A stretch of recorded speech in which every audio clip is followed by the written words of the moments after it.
विधानसभा budget सत्र में मंगलवार को आउटसोर्स कर्मियों के मुद्दे पर विपक्ष ने सदन से वॉकआउट किया। वहीं मुख्यमंत्री ने लोगों का ध्यान भटकाने के लिए वॉकआउट करने के आरोप विपक्ष पर लगाए। उन्होंने कहा कि विपक्ष के पास बोलने के लिए कुछ भी नहीं है और ध्यान भटकाने के लिए वॉकआउट कर रही है। सत्ता में रहते हुए भाजपा ने 5 साल तक आउटसोर्स कर्मियों के लिए कुछ नहीं किया और जब सत्ता से बाहर हुए तो अब उन्हें आउटसोर्स की चिंता सताने लगी है। उन्होंने कहा कि विपक्षी दल ने उनका बजट ध्यान से नहीं सुना है। आउटसोर्स कर्मी करुणामूलक सहित अन्य कर्मचारियों को लेकर बजट में जो बोला गया है उस पर सरकार काम कर रही है। अब भाजपा के पास बोलने के लिए कुछ नहीं है तो सदन में नियम 67 के तहत लोगों का ध्यान आकर्षित करने के लिए इस तरह के मुद्दे उठा रही है। भारतीय जनता पार्टी जो विपक्षी दल है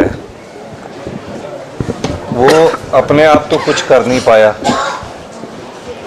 और जब सत्ता के बाहर हुए अभी 3 महीने हुए हैं तो आउटसोर्स कर्मचारियों की बड़ी चिंता उन्हें सताने लगी है।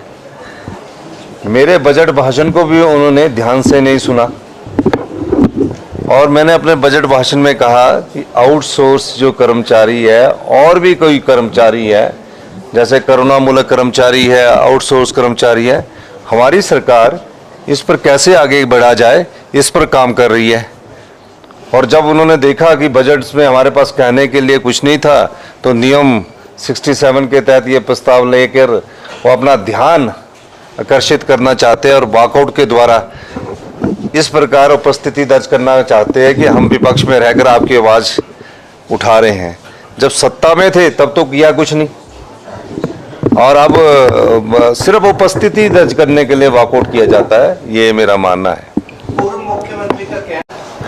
देखिए, हमारे कांग्रेस पार्टी हिंदुस्तान की सबसे बड़ी विपक्षी पार्टी है, मुख्य विपक्षी पार्टी है और मुख्य विपक्षी पार्टी के सबसे बड़े नेता राहुल गांधी जी हैं। अब राहुल गांधी जी जब परिवार में कोई बात होती है तो परिवार के सभी सदस्य इकट्ठे होकर उस समस्या से निपटना चाहते हैं। अगर हम एक दिन के लिए चले गए तो पूर्व मुख्यमंत्री जी को ये ध्यान में रखना चाहिए कि ये चीज़ें आने वाले समय में आप भी पहले पीछे जाते रहे हैं तो इस चीज़ को ये राजनीतिक मुद्दा नहीं है। और निश्चित तौर पर मैं कल सूरत में था और हमें आगे भी जब उनके हमारी ज़रूरत होगी उनको